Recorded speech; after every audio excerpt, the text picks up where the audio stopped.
ಮಕ್ಕಳನ್ನ ಹ್ಯಾಂಡ್ಲ್ ಮಾಡಿಕೊಂಡು ಮನೇನ ಹ್ಯಾಂಡಲ್ ಮಾಡಿಕೊಂಡು ಹೊರಗಡೆ ಏನೇ ಇಲ್ಲದೆ ಇರೋದು ಎಲ್ಲನೂ ಇಲ್ಲದೆ ಇರೋದು ಏನೇ ಇದ್ರೂ ಅದೆಲ್ಲ ತೊಗೊಬೋದು. ನೋಡು 3 ಇಯರ್ಸ್ಗೆ ಎಷ್ಟು ಮೆಚ್ಯೂರಿಟಿ ಅಂತ ಅಂದರೆ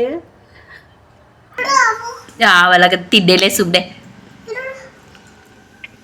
ಹಾವಂತೆ. ನೈಟು ಇಲ್ಲ ಅಂದರೂ 1 ಅವರ್ 2 ಅವರ್ ನಿದ್ದೆ ಮಾಡಿರೋದೇ ಹೆಚ್ಚು. ಹಾಯ್ ಹಲೋ ಎಲ್ರಿಗೂ ನಮಸ್ಕಾರ. ನಾನು ನಿಮ್ಮ Pavana Lokesh. Welcome back to our YouTube channel. ಎಲ್ಲರೂ ಹೇಗಿದ್ದೀರಾ? ಎಲ್ಲರೂ ಚೆನ್ನಾಗಿದ್ದೀರಾ ಅಂತ ಭಾವಿಸ್ತಾ ನನ್ನ ಒಂದು ವಿಡಿಯೋನ ಸ್ಟಾರ್ಟ್ ಮಾಡ್ತಾ. ತುಂಬಾ ಹುಷಾರಿಲ್ಲ, ಜ್ವರ, ಕೆಮ್ಮು, ಶೀತ. ನನ್ನ ಮಕ್ಳಿಗೂ ಹುಷಾರಿಲ್ಲ. ಏನು ಅನ್ನೋದು ಗೊತ್ತಿಲ್ಲ ಗೈಸ್. ಈ ವಾತಾವರಣಕ್ಕೆ ಈ ಥರ ಆಗಿದೆಯಾ ಏನು ಅಂತ ನಿಜ ಗೊತ್ತಿಲ್ಲ. ಇಬ್ರಿಗೂ ಹುಷಾರಿಲ್ಲ. ನೈಟ್ ಟೈಮ್ ತುಂಬ ಜ್ವರ ಅವಳಿಗೆ, ಅವಳನ್ನೇ ಹ್ಯಾಂಡ್ಲ್ ಮಾಡೋಕ್ಕಾಗ್ತಾಯಿಲ್ಲ. ಜೊತೆಗೆ ನನ್ನ ಹೆಲ್ತು ನೈಟ್ ತುಂಬಾ ಕಷ್ಟ ಆಯಿತು. ಬಿಕಾಸ್ ಇತ್ತೀಚೆಗಂತೂ ನಿಜ ಒಂಥರ ಜೀವನೇ ಜಿಗುಪ್ಸೆ, ಏನೋ ಒಂಥರ ಬೇಜಾರಾಗ್ತಿದೆ ಹೇಗೆ ಹ್ಯಾಂಡ್ಲ್ ಮಾಡೋದು ಮಕ್ಕಳನ್ನ ಅಂತ. ಬಟ್ ಚಿಕ್ಕದ್ರಲ್ಲಿ ಇದ್ದಾಗಲೂ ಕಷ್ಟ. ಇವಾಗ ಬೆಳೀತಾ ಅವರಿಬ್ಬರೇ ಕಚ್ಚಾಡ್ತಾ ಇರ್ತಾರೆ, ಹೊಡ್ಕೋತಾ ಇರ್ತಾರೆ, ಏನಾದ್ರು ಮಾಡ್ಕೊಬಿಡ್ತಾರೆ, ಕೈಕಾಲು ಏಟ್ ಮಾಡ್ಕೊಬಿಡ್ತಾರೆ ಅಂತ ನನಗಂತೂ ಸಿಕ್ಕಾಪಟ್ಟೆ ಭಯ ಆಗುತ್ತೆ. ಹೇಳಂಗಿಲ್ಲ ಬಿಡೋಂಗಿಲ್ಲ. ಏನಂತ ಹೇಳೋದು, ಅಲ್ಲಿ ಏನು ಅವರಿಗೂ ನನ್ನ ಹಸ್ಬೆಂಡಿಗೂ ಟೆನ್ಷನ್ ಕೊಡೋಂಗಿಲ್ಲ. ಬಿಕಾಸ್ ಅವ್ರ ಹಾರ್ಟ್ ಪೇಷಂಟ್, ಅವರಿಗೂ ಜಾಸ್ತಿ ಟೆನ್ಷನ್ ಏನು ಕೊಡೋ ಹಾಗಿಲ್ಲ. ನನಗೂ ಹ್ಯಾಂಡ್ಲ್ ಮಾಡೋಕ್ಕೆ ನಿಜ ಆಗ್ತಿಲ್ಲ, ತುಂಬಾ ಕಷ್ಟ ಆಗ್ತಿದೆ. ನೈಟು ಇಲ್ಲ ಅಂದರೂ 1 ಅವರ್ 2 ಅವರ್ ನಿದ್ದೆ ಮಾಡಿರೋದೇ ಹೆಚ್ಚು. ನೈಟೆಲ್ಲ ಎದ್ದೋಳೋಳು. ನನಗೆ ಬೇರೆ ಭಯ, ಜ್ವರ ಎಲ್ಲ ಜಾಸ್ತಿ ಆಗ್ಬಿಟ್ಟು ತಲೆಗೆ ಇದಾಗ್ಬಿಡುತ್ತೋ ಅಂತ ನೈಟೆಲ್ಲ ತಣ್ಣೀರು ಬಟ್ಟೆ ಹಾಕ್ಕೊಂಡು ತಲೆಗೆ. ಮಕ್ಕಳು ಹುಷಾರು ತಪ್ಪಿದ್ರೆ ನಿಜ ನೋಡೋಕ್ಕಾಗಲ್ಲ ಗೈಸ್. ಅದರಲ್ಲೂ ಕಷ್ಟಪಟ್ಟೆ ಎತ್ತಿ ಅವು ಸಂಕಟ ಪಡ್ಬೇಕಾದ್ರೆ ತುಂಬಾ ಸಂಕಟ ಆಗುತ್ತೆ. ನನಗೂ ಸ್ವಲ್ಪ ಹೆಲ್ತ್ ಇವಾಗ ಹಾಸ್ಪಿಟಲ್ಗೆ ಹೋಗ್ತಿದ್ದೆ. ಒಂದು ಹೆಣ್ಣು ಎಷ್ಟೇ ಸ್ಟ್ರಾಂಗ್ ಇದ್ದೀನಿ ಅಂತ ಹೇಳಿದ್ರೂ ಒಳಗಡೆ ಹೊರಗಡೆ ಒಬ್ಬಳೇ ಹ್ಯಾಂಡಲ್ ಮಾಡೋದು ಸಿಕ್ಕಾಪಟ್ಟೆ ಕಷ್ಟ ನನ್ನ ಪ್ರಕಾರ. ಅವಳು ಎಷ್ಟೇ ಸ್ಟ್ರಾಂಗ್ ಇದ್ದೀನಿ, ನಾನು ಒಬ್ಬ ಗಂಡಸನ್ನ ಮೀರಿಸ್ತೀನಿ ಅಂತ ಅವಳು ಹೇಳ್ಬೋದು. ಬಟ್ ನನ್ನ ಜಾಗದಲ್ಲಿ ಒಬ್ಬ ಗಂಡಸೇ ಇದ್ರೂ ಅವರು ಹ್ಯಾಂಡ್ಲ್ ಮಾಡೋದು ಸಿಕ್ಕಾಪಟ್ಟೆ ಕಷ್ಟ. ಇಬ್ಬರು ಮಕ್ಕಳನ್ನ ಹ್ಯಾಂಡ್ಲ್ ಮಾಡಿಕೊಂಡು ಮನೇನ ಹ್ಯಾಂಡಲ್ ಮಾಡಿಕೊಂಡು ಹೊರಗಡೆ ಏನೇ ಇಲ್ಲದೆ ಇರೋದು ಎಲ್ಲನೂ ಇಲ್ಲದೆ ಇರೋದು ಏನೇ ಇದ್ರೂ ಅದೆಲ್ಲ ತೊಗೊಬಂದು ಮನೆಗೆ. ಇವಾಗ ಒಂದು ರೇಷನ್ ಇಲ್ಲ ಅಂದ್ರೂ, ಒಂದು ಈರುಳ್ಳಿ ಟೊಮೆಟೊ ಏನಿಲ್ಲ ಅಂದ್ರೂ ನಾನೇ ರೆಸ್ಪಾನ್ಸಿಬಿಲಿಟಿ ತೊಗೋಬೇಕು. ಅದಕ್ಕೂ ಆಚೆ ಹೋಗಬೇಕು, ಸುಮಾರು ಮಕ್ಕಳು ಕರ್ಕೊಬರೋಕ್ಕೆ 1 ಕಿಲೋಮೀಟರ್ ನಡ್ಕೋಗಿ ಮಕ್ಕಳನ್ನ ಕರ್ಕೊಬರ್ಬೇಕು, ಮನೇಲೂ ನೋಡ್ಕೋಬೇಕು. ಸಿಕ್ಕಾಪಟ್ಟೆ ಕಷ್ಟ ಆಗ್ತಿದೆ. ಬಿಕಾಸ್ ಅವ್ರಿಗೆ ಹೇಳಿದ್ರು ಇದಕ್ಕೇನು ಆಲ್ರೆಡಿ ಮಕ್ಕಳನ್ನ ಸ್ಕೂಲ್ಗೆ ಹಾಕ್ಬಿಟ್ಟಿದ್ದೀವಿ. ಈಗ ಸೊಲ್ಯೂಷನ್ ಹುಡ್ಕೋಕ್ಕೂ ಆಗಲ್ಲ. ಏನೇ ಇದ್ರೂ 1 ಇಯರ್ ಕಾಯಲೇಬೇಕು. ಸಿಕ್ಕಾಪಟ್ಟೆ ಕಷ್ಟ ಆಗ್ತಿದೆ ಗೈಸ್. ನಿಜವಾಗ್ಲೂ ಹ್ಯಾಂಡಲ್ ಮಾಡೋದಕ್ಕೆ ಆಗ್ತಿಲ್ಲ. ಒಂದೊಂದು ಸಲ ನಾನೇ ಕೂತ್ಕೊಂಡು ಅಳ್ತಾ ಇರ್ತೀನಿ ಸುಮ್ಮನೆ. ಅವರಿಬ್ಬರು ಜಗಳ ಬಿಡ್ಸೋಕ್ಕಾಗದೆ ನಾನು ಅಳೋದು ನೋಡಿ, ಅಮ್ಮ ನಾವು ಜಗಳ ಆಡಲ್ಲ ಸುಮ್ಮನಿರು ಅಂತ ಹೇಳ್ತಾರೆ. ತುಂಬ ಜನ ಹೇಳ್ತಾರೆ ಹೆಂಗೋ ಟ್ವಿನ್ಸ್ ಆಗೋದ್ರು ಮುಗ್ದೋಯ್ತು, ಒಂದೇ ಸಲ ಬೆಳ್ಕೋತಾರೆ ಅಂತ. ಬಟ್ ಅವ್ರನ್ನ ಬೆಳೆಸೋದಿದೆಯಲ್ಲ ಗಾಯ್ಸ್, ಸಿಕ್ಕಾಪಟ್ಟೆ ಕಷ್ಟ. ಅವ್ರನ್ನ ಬೆಳೆಸೋ ಇದರಲ್ಲಿ ನನ್ನ ಆರೋಗ್ಯನ ನಾನು ಕಂಪ್ಲೀಟಾಗಿ ಹಾಳು ಮಾಡ್ಕೊಂಡಿದ್ದೀನಿ. ಬಟ್ ಅಂದರೆ ನನಗೆ ಖುಷಿನೇ, ಇಬ್ಬರು ಮಕ್ಕಳಾದರೂ, ಅದರಲ್ಲೂ ಒಂದು ಗಂಡು ಒಂದು ಹೆಣ್ಣಾದರೂ. ಗಂಡನ್ನು ಕೇಳೋಂಗಿಲ್ಲ, ಗಂಡು ಮಗು ಆಗಿಲ್ಲ ಅನ್ನೋಂಗಿಲ್ಲ, ಹೆಣ್ಮಗು ಆಗಂಗಿಲ್ಲ ಅಂತ. ಬಟ್ ನಾನು ಕಷ್ಟಪಟ್ಟಿರೋದು ಇದೆಯಲ್ಲ, ಸ್ಟಿಲ್ ಅವ್ರು ಹುಟ್ಟಿದ ಜರ್ನಿ ನೆನ್ಕೊಳ್ಳೋಕ್ಕೂ ನನಗೆ ಇಷ್ಟ ಇಲ್ಲ. 6 ಮಂತ್ವರೆಗೂ ನೈಟೆಲ್ಲ ನಿದ್ದೆ ಇಲ್ಲದೆ ನೈಟ್ ನನಗೆ ಅದೇ ನೆನಪಾಗಿದ್ದು.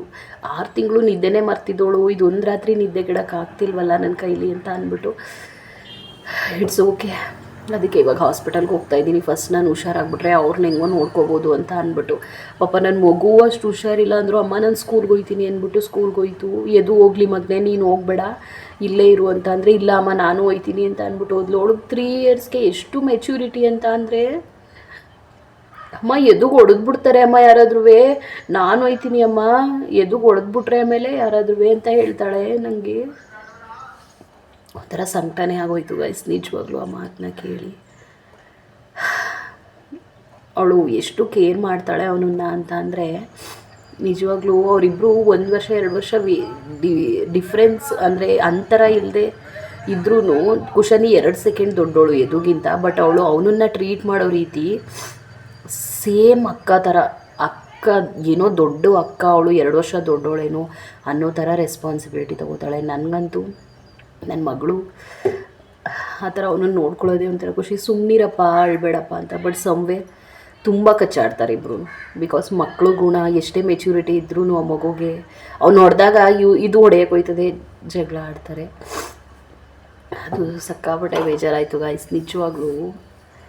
ಗೈಸ್ ನಾನು ಹೇಳಿಲ್ವಾ ಲೇಟ್ ಆಗುತ್ತೆ ಅಂತ ಅಂದ್ಬಿಟ್ಟು, ಅಯ್ಯೋ ಇಲ್ಲೊಂದು ಅರ್ಧ ಗಂಟೆನೇ ಆಯಿತು ಬಂದು ಕೂತ್ಕೊಂಡು.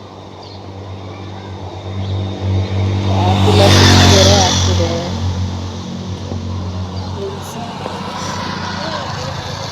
ಆಟೋನು ಬರ್ತಾಯಿಲ್ಲ, ಬಸ್ಸು ಬರ್ತಾಯಿಲ್ಲ.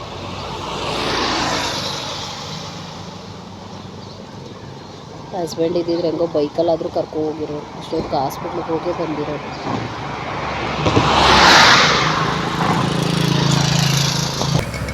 ಫೈನಲಿ ಆಟೋ ಬಂತು ಗಾಯ್ಸ್.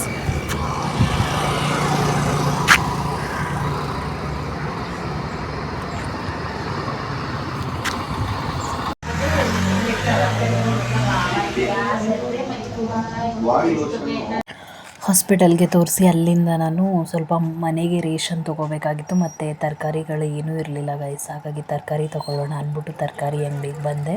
ಅಲ್ಲಿಂದ ಒಂದು 10 ಮಿನಿಟ್ಸ್ ಆಗುತ್ತೆ ಅನಿಸುತ್ತೆ. ತುಂಬಾ ರೇಷನ್ ತೊಗೋಬೇಕಾಗಿತ್ತು, ಮನೆಗೆ ತರಕಾರಿ ತೊಗೋಬೇಕಾಗಿತ್ತು, ಲೈಟರ್ ತೊಗೋಬೇಕಾಗಿತ್ತು, ತುಂಬಾ ಶಾಪಿಂಗ್ ಇತ್ತು. ಅಲ್ಲೇ ಇಲ್ಲ ಅಂತಂದರೂ ನನಗೆ ಹಾಸ್ಪಿಟಲ್ಗೆ ತೋರಿಸಾದ್ಮೇಲೆ ಒಂದು ಅರ್ಧ ಮುಕ್ಕಾಲು ಗಂಟೆ ಅದಕ್ಕೆ ಹೋಗಿದೆ. ಅದೇ ಹೆಂಗೆ ತರಕಾರಿ ಕ್ಯಾರೆಟ್ ಹೆಂಗೆ ಮಾಡ್ತೀನಿ.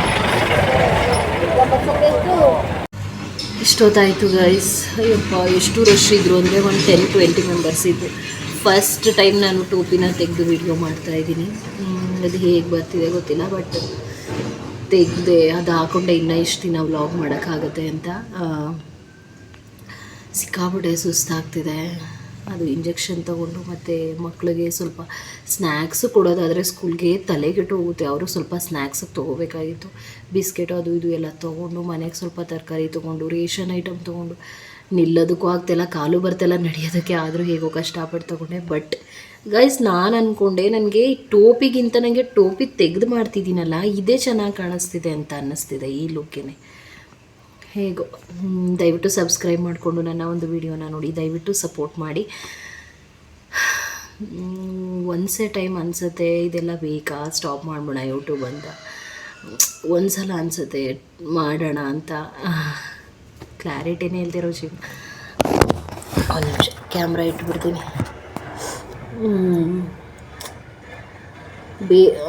ಆಟೋ ಕಾಯೋದೇ ಅಲ್ಲೊಂದು ಅರ್ಧ ಗಂಟೆ ಆಟೋಗೆ ಆಯಿತು.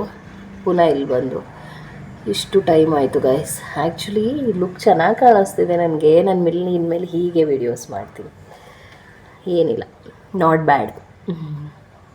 ಕೂದಲು ಹೋದರೆ ಚೆನ್ನಾಗಿರುತ್ತೆ ಅನಿಸುತ್ತೆ.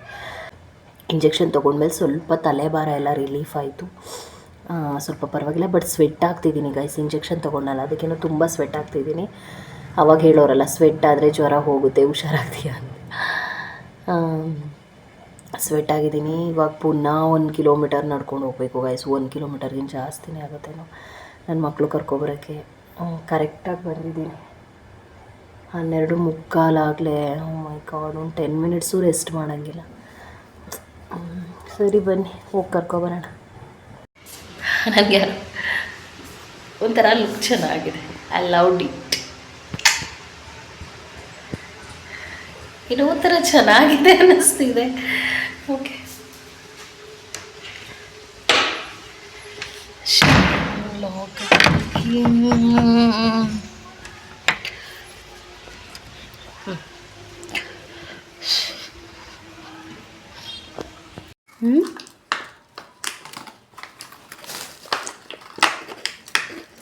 ನೀನೇನೇನೋ ರಿಪೇರಿ ಮಾಡಬೇಡ ಫೋನ್ನ. ನೋಡಲಿ ಲೈಟರ್ 2 ಲೈಟರ್ ತೀರಿಸಿದ್ಯಾ. ಅದು ಬೇಡ ಮಗನೆ, ಅದು ಆಟಾಡೋ ವಸ್ತು ಅಲ್ಲ. ಮತ್ತೆ ಪ್ಲೀಸ್ ಖುಷಿ ಬೇಡ. ಲೈಟರ್ ಫುಲ್ ಹಾಳಾಗಿದ್ದು ಗೈಸ್. 2 ಲೈಟರ್ನು ನೀರಿಗೆ ಹಾಕ್ಬಿಟ್ಟು ಕೆಡಿಸ್ ಮಡಗಿದ್ರು. ಹಾಗಾಗಿ ಹೊಸ ಲೈಟರ್ ತೊಗೊಬಂದೆ. ಪ್ಲಾಸ್ಟಿಕ್ ಹ್ಯಾಂಡಲ್ ಬರುತ್ತಲ್ಲ ಇಲ್ಲಿ ಇಟ್ಕೊಳ್ಳೋದು, ಆ ಥರ ಇತ್ತು. ಆ ಥರದ್ದು ಇದ್ವಲ್ಲ 2, ಇದೊಂಥರ ಡಿಫ್ರೆಂಟಾಗಿತ್ತು. ಅದಕ್ಕೆ ಇದನ್ನು ತೊಗೊಬಂದೆ. ಚೆನ್ನಾಗಿದೆ ಅಲ್ಲ. ಇದನ್ನು ನೀರಿಗೆ ಹಾಕಿದ್ರೆ ಒಡೆದಾಕ್ಬಿಡ್ತೀನಿ. ನೀರೊಳಗೆ ಹಾಕ್ಬಾರ್ದು, ಹಾಳಾಯ್ತವೆ. ಅಲ್ಲಿಂದ ಬಂದು ನೂಡಲ್ಸ್ ಮಾಡ್ತಿದ್ದೆ ಬಿಕಾಸ್ ಮಕ್ಕಳು ಊಟ ಇಸ್ತಿರ್ತಾರೆ, ನಾನು ಊಟ ಇಸ್ತಿದ್ದಾರೆ. ಹುಷಾರಿಲ್ದಿರೋ ಕಾರಣ ನಾನು ಅಡುಗೆನೇ ಮಾಡಿಲ್ಲ. ಹಾಗಾಗಿ ಅಲ್ಲೇ ನೂಡಲ್ಸ್ ಪ್ಯಾಕೆಟ್ ತಂದೆ 2. ಈರುಳ್ಳಿ ಟೊಮೊಟೊ ಎಲ್ಲ ಹಾಕಿದರೆ ಚೆನ್ನಾಗಿರ್ತಿತ್ತು, ಬಟ್ ಹಾಕ್ತಿಲ್ಲ ಗೈಸ್. ಸುಸ್ತಾಗ್ತಿದೆ, ಮಲ್ಕೋಬೇಕು ಸ್ವಲ್ಪ ಹೊತ್ತು. ಅಡುಗೆ ಮನೆ ಅಂತೂ ನೋಡೋಕ್ಕೈತಿಲ್ಲ, ಅಷ್ಟು ಮೆಸ್ಸಿ ಆಗೈತೆ. ಯಾವಾಗ ಮಾಡಲೋ ಗೊತ್ತಿಲ್ಲ. ಫಸ್ಟ್ ಮಕ್ಳಿಗೆ ಹಾಕ್ಕೊಟ್ಟು ತಿಂತಾರೋ ಇಲ್ವೋ ಗೊತ್ತಿಲ್ಲ. ಫಸ್ಟ್ ಟೈಮ್ ಮಾಡ್ತಾ ಇರೋದು ನಾನು. ಹುಷಾರಿ ಸ್ವಲ್ಪ ತಿಂತಾಳೆ, ಒಂದು ಸಲ ಮಾಡ್ದಾಗ ತಿಂದಿದ್ಲು, ಬಟ್ ಇವನೇನು ಮಾಡ್ತಾನೋ ಗೊತ್ತಿಲ್ಲ. ವಿಲ್ಸಿ.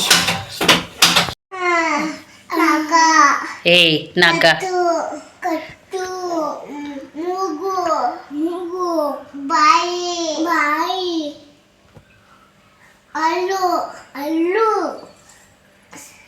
ಬಗರಿ ಹೆಂಗಿದೆ ನೂಡಲ್ಸ್ ಪಾರ್ಟಿ ನಂದು ನನ್ನ ಮಕ್ಳದು ಹೆಂಗೈತವ? ಏನದು? ಚಾಪ್ಸ್ ಅಲ್ಲ, ಏನು ಅದು? ನೂಡಲ್ಸ್. ಮೂಡಲ್ಸ್ ಅಲ್ಲ, ನೂಡಲ್ಸ್. ಚೆನ್ನಾಗಿದೆಯಾ? ಸರಿ ತಿನ್ನು ಓಲಿ. ಸಾರಿ ಅಡುಗೆ ಮಾಡಲಿಲ್ಲ, ಅಮ್ಮಂಗೆ ಹುಷಾರಿಲ್ದೆ. ಹಾಂ ಸಾರಿ ಆಯಿತಾ ಖುಷಿ? ಈಗ ಮಾಡ್ತೀನಿ ಅಡುಗೆನ. ಪಾತ್ರೆ ಎಲ್ಲ ತೊಳ್ಕೊಂಡು ಇವಾಗ ಸ್ವಲ್ಪ ರಿಲೀಫ್ ಆಗಿದೆ. ಹಾಂ ಅನ್ನ ಸಾಂಬಾರು ಮಾಡ್ತೀನಿ ಇವಾಗ. ಹೊಟ್ಟೆ ಹಸಿತೈತಾ? ತಿನ್ಕೊಬಿಡು ಇವತ್ತು ನೂಡಲ್ಸ್. ಅಯ್ಯೋ ಅಯ್ಯೋ ಅಯ್ಯೋ ಏ ಹಾವಲ್ಲ ಕಡೆ, ನೂಡಲ್ಸ್ ಕಡವಾ. ಹಾವಲ್ಲ ತಿಂಡೇಲೆ ಸುಮ್ಮನೆ ಹಾವಂತೆ. ಓಕೆ ಗಾಯ್ಸ್, ತುಂಬಾ ಕೆಲಸ ಇದೆ.